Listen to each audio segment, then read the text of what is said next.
Olá, família, como vai? Bem-vindos todos vocês. Obrigada pelo carinho. Mais uma vez estamos juntos aqui no consultório de família e eu tenho muita alegria de fazer com você a cada semana esse encontro. Queremos ser outra vez boa companhia para você, porque você é nossa boa companhia semanalmente. Obrigada pelo carinho.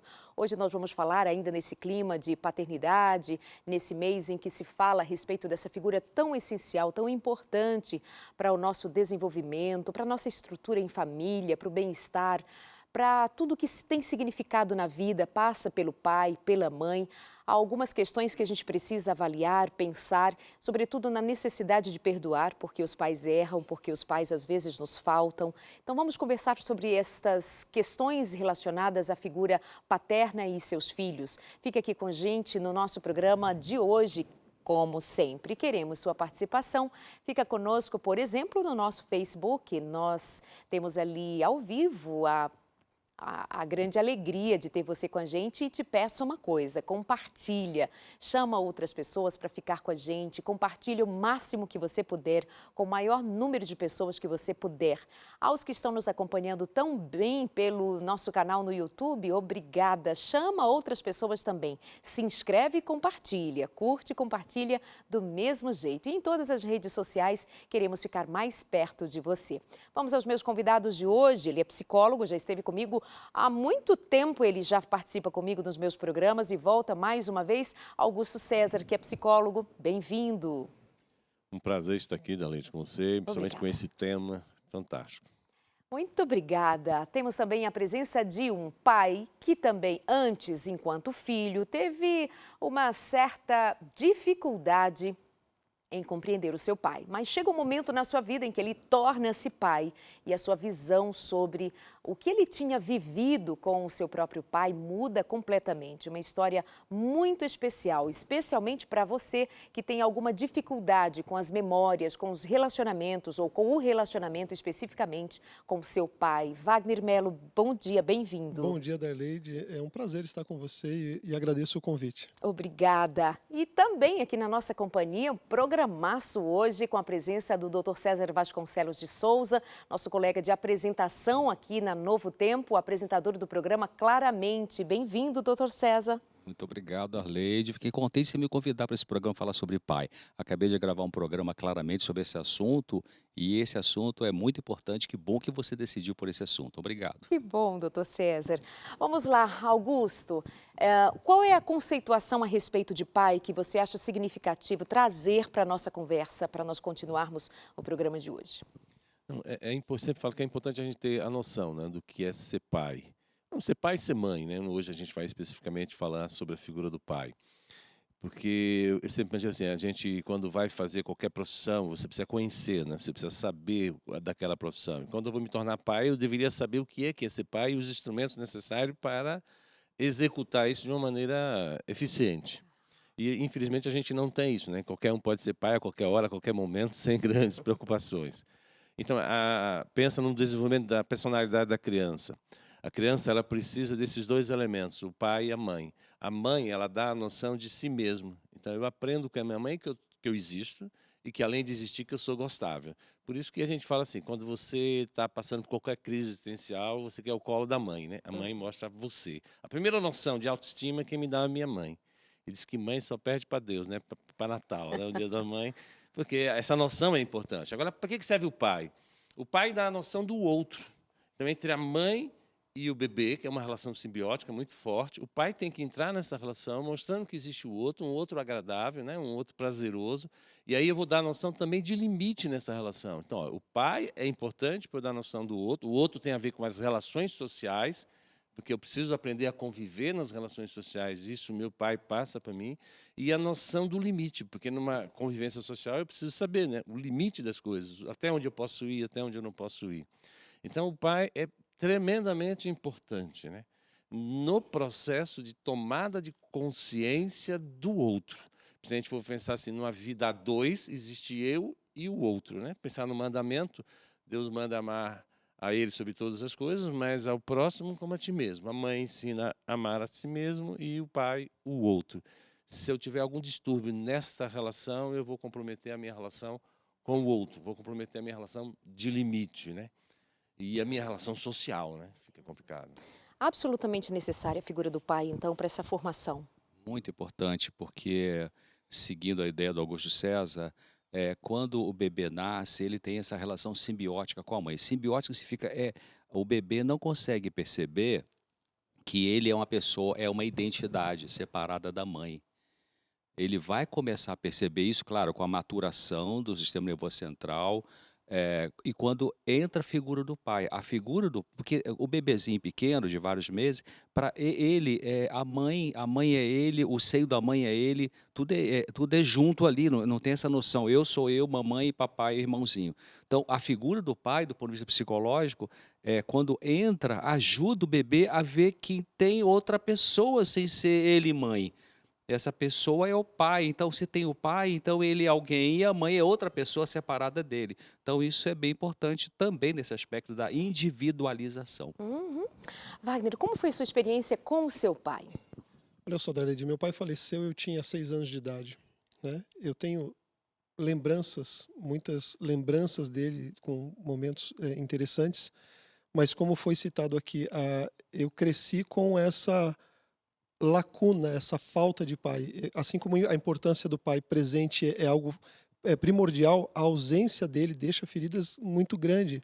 E meu pai faleceu de alcoolismo, né? E eu tinha 6 anos. Então eu cresci culpando o meu pai por todos os infortúnios que eu vivi, fome que nós passamos, muita fome, despejo, mudança. Para você ter ideia, minha mãe mudou de casa 75 vezes. Meu pai. 75 vezes. Eu me lembro de 34 mudanças, né? Então, você não cria raiz com amigos, em casas, é uma vida conturbada. E eu cresci culpando o meu pai pela sua ausência, né? Por ele ter se entregue ao alcoolismo, pensava eu, né? Culpava pela fome que passamos, culpava pelos despejos que tivemos, e eu cresci alimentando um sentimento de ódio contra o meu pai. Você ouvia isso de outras pessoas ao redor contra o seu pai ou era um sentimento exclusivamente seu? Olha que interessante, é uma pergunta que sempre me fazem. Sua mãe, ela alimentava esse sentimento? Não. Pelo contrário, minha mãe sempre falava com carinho do meu pai, né? Ela sempre falava com amor, você via que ela tinha um carinho especial, mas foi um sentimento meu, porque quantas vezes eu ouvi minha mãe chorando por não ter o que nos dar de alimento. E eu culpava meu pai pelas lágrimas da minha mãe, né? Por ele ter né, se entregue aí à bebida e então eu culpava ela. Então eu cresci com esse pensamento. Nunca foi alimentado, quer dizer, por outra pessoa, Sim, mas por sim. mim. Eu cresci culpando e alimentando um sentimento de ódio mesmo. A palavra é ódio. Eu odiava meu pai, assim, com todas as forças, por tudo que eu havia passado na infância e pelos momentos que eu precisava da figura paterna e eu não a tive. Qual é o lugar desse sentimento de um menino de 6 anos que consegue fazer essa ligação de meu pai bebia, morre por conta da bebida, portanto ele escolheu, portanto ele me deixou, com uma certa participação, responsabilidade nisso de ter abandonado a família, tendo caído em morte. Qual é o significado disso? Você imagina assim, a criança ela necessita, né, tanto a figura Sim. da mãe e do pai. A figura do pai passa também essa questão do ser que passa segurança, né, proteção. Então, é esse ser que está protegendo a família, esse ser que está trazendo segurança para a família. E no caso do menino, está me validando, né? Me validando e está até como um homem nesse processo. Então, a partir do momento que eu percebo, eu identifico que esse pai, ele deixa de existir em função de uma imprudência dele, ele está analisando como um mecanismo de insatisfação, né? Eu estou sofrendo o que eu estou sofrendo, nós estamos passando o que nós estamos passando por a deficiência da figura paterna em casa. Quer dizer, o quanto ele foi negligente, irresponsável e a gente passando tudo isso. E aí o mecanismo de... Quando a gente passa por uma injustiça, a raiva vem. Uhum. É um mecanismo normal, a gente expressa essa raiva. Isso tem que ser canalizado, né? Tem que ser trabalhado, elaborado, para poder não ficar consumindo. Mas a sensação de raiva, ela é real, frente a um sentimento de injustiça que o pai provocou. Ele não deu conta de dar a proteção, de cuidar daquela família, né? Ele percebeu isso, fez essa leitura e sentiu o que sentiu. Doutor César, tem uma próxima pergunta, mas antes nos deixe saber. Existe alguma diferença entre a falta que o pai faz para um menino e a falta que um pai faz para uma menina? A gente não pode generalizar essa resposta, porque vai depender de quem é esse menino, quem é essa menina. Não só em função de temperamentos, mas em função do que em medicina a gente chama, em psicologia, de vulnerabilidade. Então, algumas crianças são mais vulneráveis do que outra para estresse emocional. Algumas crianças resistem melhor a certos traumas do que outras crianças. Então, a figura do pai, ela é tão importante do ponto de vista da construção da personalidade da menina e do menino. Eu não diria assim que é mais importante para um do que para outro. É importante para os dois. Uhum. Eu acabei de ler um trabalho interessante falando que as crianças que perderam seus pais antes dos 9 anos têm mais probabilidade de sofrimento emocional do que aquelas que perderam com idade maior. E as crianças que tiveram a morte da mãe antes dos 5 anos de idade têm 4 vezes mais chance de desenvolver doença bipolar na vida adulta. Então, isso aí mostra para a gente a importância desses primeiros anos, a presença do pai e a presença da mãe. Alguns dizem, eu fiquei admirado aqui, eu não sei os detalhes da história do Wagner, e a gente vai escutar depois, Sim. mas eu vou fazer uma pergunta: você teve problema com álcool? Até os 18 anos, eu bebia. Foi quando eu conheci, né, conheci Jesus, tudo, mas até os 18 anos eu bebi sim. E interessante, doutor, que eu vi uma matéria sobre isso, que você pode herdar do pai esse alcoolismo, né, ou essa tendência, ou essa força para beber, né? E eu acabava bebendo e tinha uma resistência maior que os meus amigos, né? Mas até alguns irmãos meus, eles tiveram algum problema do álcool São devido a quantos isso. irmãos que você Nós tem? somos em 7. 7 É, 7 filhos. irmãos. então houve essa questão, realmente, filhos de pais alcoólicos têm que ter bastante cuidado, porque a probabilidade de se tornar alcoólatra ou alcoólico também é bastante grande.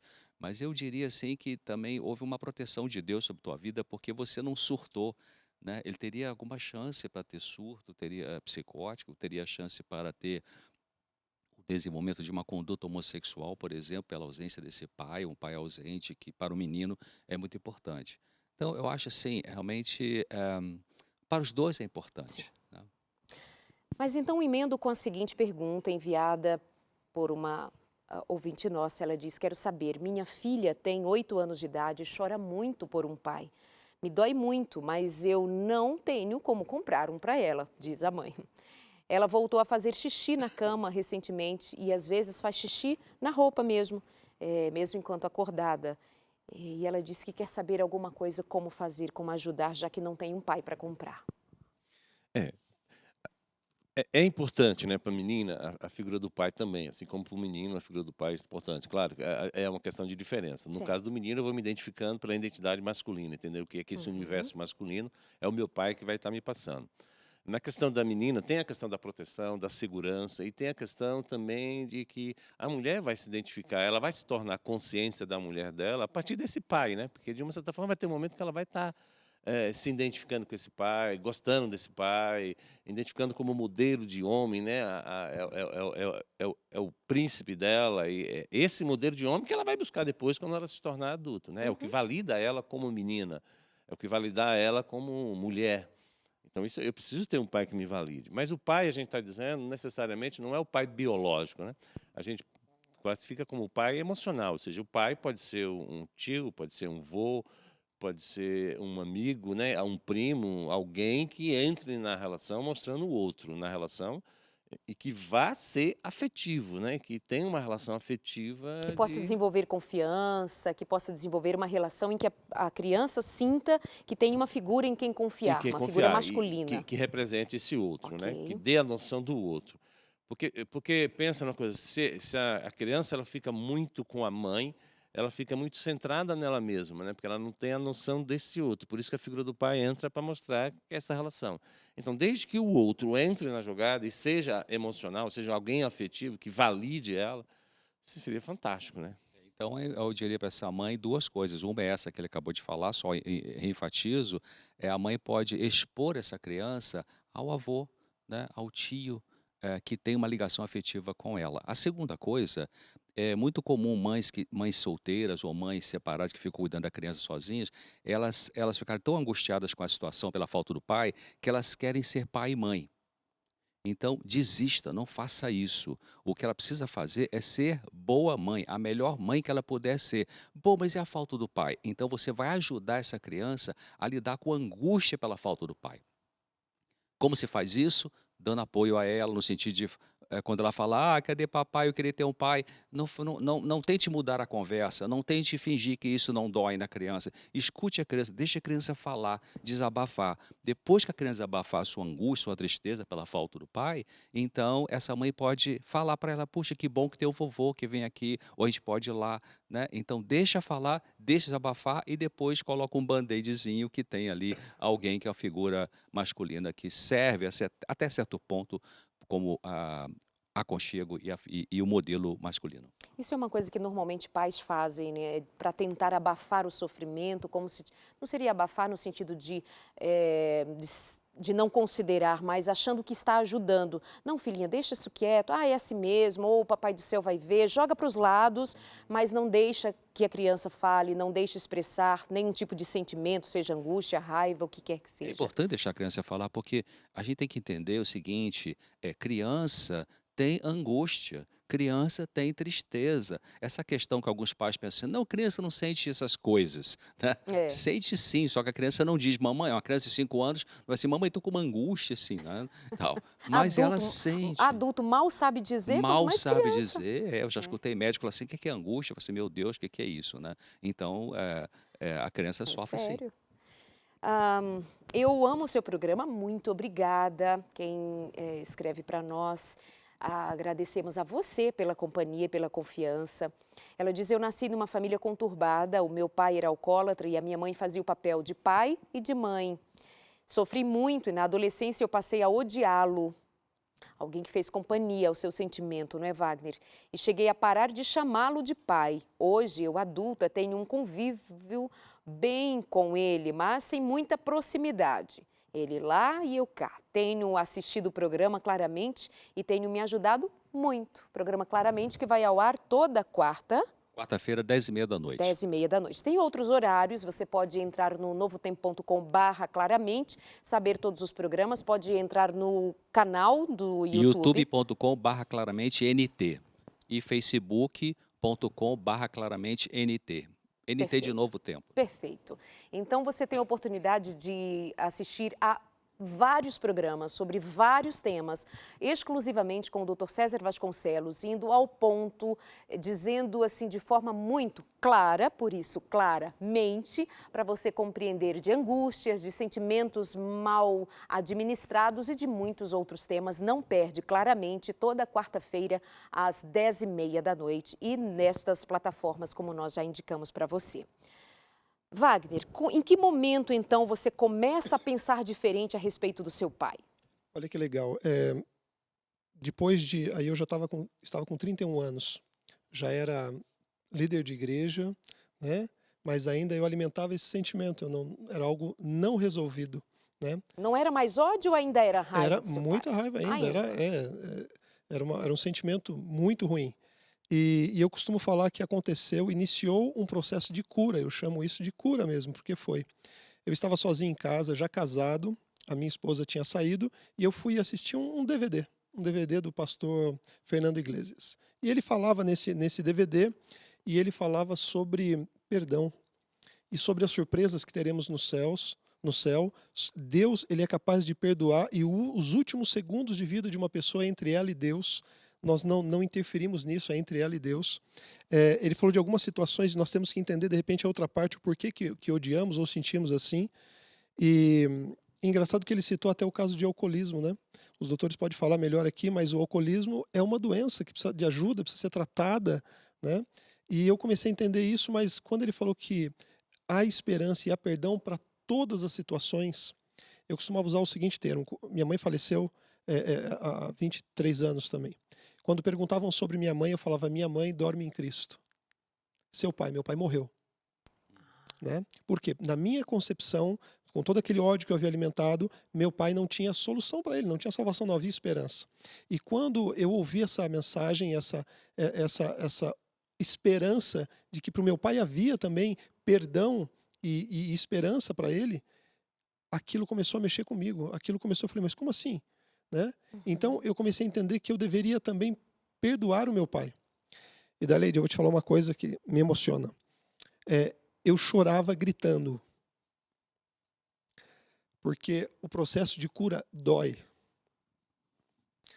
Porque para perdoar o meu pai, eu tinha que conflitar com todas as justificativas que eu havia criado até os 31 anos de idade, que era o motivo pelo qual eu odiava. Então, cada momento que eu falava, eu tenho que perdoar esse momento que eu me lembro que eu passei fome e chorei de fome. Mas eu tenho que perdoar. E aquilo doía e eu gritava, mas era o processo de cura acontecendo. A cura dói, mas tem que acontecer, né? Nossa, mas quantas vezes nós mudamos e tudo isso, e eu ia justificando o porquê que talvez eu não deveria perdoar, mas o processo começou a acontecer de perdão. E quando terminou aquele choro em gritos, né, eu consegui ajoelhar e agradecer a Deus pelo perdão, primeiramente por mim, mas porque eu senti que eu havia perdoado meu pai, né? Foi muito dolorido, né? Mas aconteceu em 2 fases esse perdão, né? Mas aconteceu, o processo de cura teve início. Foi esse dia. Esse dia teve início, não foi o processo de cura. Se iniciou um processo de cura. Uma das razões pelo fato de que a cura dói é que no processo de cura a gente tem que se defrontar com algumas lembranças que são bastante difíceis e que mostra para a gente o que faltou. Aquilo que faltou de nutrição de afeto para uma criança nos primeiros anos da infância é muito significativo e dói muito. A criança consegue colocar, Deus colocou uns mecanismos de defesa psicológico, né? São vários tipos, a gente vai botando por baixo do tapete da consciência, mas fica mal resolvido, né? Então a cura dói sim, por isso que algumas pessoas pensam assim, meio ironicamente ou debochadamente, quem procura ajuda psicológica é um fraco. Enfrentar uma psicoterapia, enfrentar o autoconhecimento é difícil, né? Muitas pessoas escapolem até, não é, Augusto César? Fogem porque não aguentam, né? Mas a cura dói sim. Sim, e é importante esse processo, porque a gente entra numa compulsão de repetição, que é querer resgatar a própria relação que foi mal trabalhada. Então a gente repete o mesmo processo, alimenta a própria raiva, e quando vai começando a pensar, é tipo assim, a esperança fica perdida, porque a repetição é para um dia, quem sabe, meu pai vai me amar. Um dia, quem sabe, meu pai volta. Um dia que meu pai resolve esse problema da falta. E não vai resolver, né? E o dolorido é saber que não vai resolver e eu tenho que perdoar, né? Eu tenho que ficar com a perda, né? Entender que a perda, ela aconteceu, não tenho o que fazer e eu tenho que aceitar com a perda para poder trabalhar a reconciliação. Então, isso o processo terapêutico aqui que Deus operou é fantástico. E me chama a atenção o fato de ele ter sido o tempo inteiro honesto. Wagner parece ter sido o tempo inteiro honesto ao sentimento dele. Eu sentia ódio do meu pai. Ele disse que quando já estava como líder de igreja, portanto já havia se convertido à fé cristã, ele vai dizer, eu perguntei, você nutria o mesmo sentimento, ainda tinha raiva, ainda tinha ódio? Tinha, eu ainda tinha. Há aqueles que vão dizer, não é ódio assim, não sei, e às vezes tenta camuflar e isso dificulta um pouco, né? Você não nomeia esse sentimento, eu sinto raiva, ponto. E porque no meio cristão você não pode ter raiva do pai, né?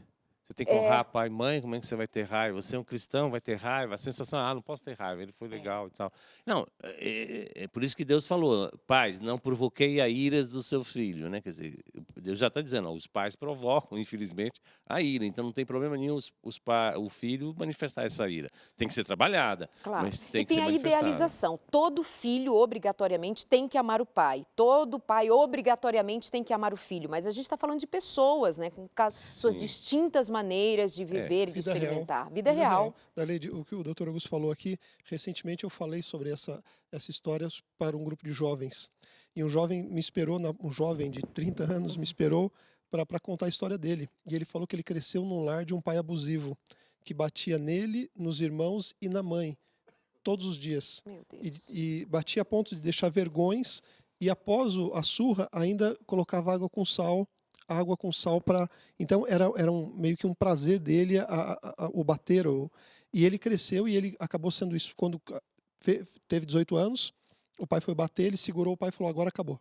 agora acabou. E o pai o expulsou de casa, as surras continuaram com os outros irmãos, os irmãos saíram de casa e foram morar com ele, a mãe foi morar com ele. E ele falou exatamente isso: eu cresci odiando meu pai. E enquanto eu estava falando na igreja, né, pregando sobre esse tema, ele falou que o sentimento de cura começou a acontecer no coração dele. E ele começou então a conflitar agora. Ele falou que chorou porque foi exatamente isso. Ele falou que doeu, porque ele lembrava tudo, mas Deus falava que ele tinha que perdoar, faria bem para ele. E o Mas que aconteceu? como, não é? Como? E ele saiu de lá falando assim: Wagner, eu só queria te falar que eu orei hoje pela salvação do meu pai. Eu orei hoje pela salvação Talvez pela que primeira eu vez. nunca fiz na vida, né? E eu só falei para ele: eu só queria que você me contasse depois. O pai dele é vivo ainda. O final dessa história. Eu só queria saber o final da história. E, Daleide, é bom a gente ter a noção, assim, a psicologia começou em cima da mãe, né, mostrando toda a problemática da mãe. Mas hoje as pesquisas mostram que uma rejeição paterna ela é muito mais nociva para a estrutura psíquica humana do que uma rejeição materna. Então, a figura do homem, porque pensa assim, quem dá a bênção de uma certa forma é masculina, né? É o homem que dá a bênção, é o homem que diz: você vai ser alguém, você vai dar certo. Então, essa figura do pai que me abençoa, que me valida, que diz você vai dar alguém, a falta disso compromete na minha vida. E isso cria indignação. E aí, alguns casos vão para o alcoolismo, outros para droga, outra marginalização, até porque você começa a não ter noção de limites, e aí as regras sociais ficam mais fácil de eu ser burlada. E aquele sentimento de assim, quem deveria me amar naturalmente, não me amou, não me validou, não me considerou, quem o fará? Então, esse sentimento de rejeição por parte de pai e mãe é uma rejeição das mais dolorosas para se lidar, né? Nós vamos para o intervalo e já voltamos com a presença dos meus convidados e a sua presença, que é o nosso convidado mais que especial, para ficar com a gente. Obrigada a você que está nos escrevendo, contando algo da sua experiência pessoal. Muito obrigada, é rapidinho e nós já estamos de volta aqui no consultório. Até já.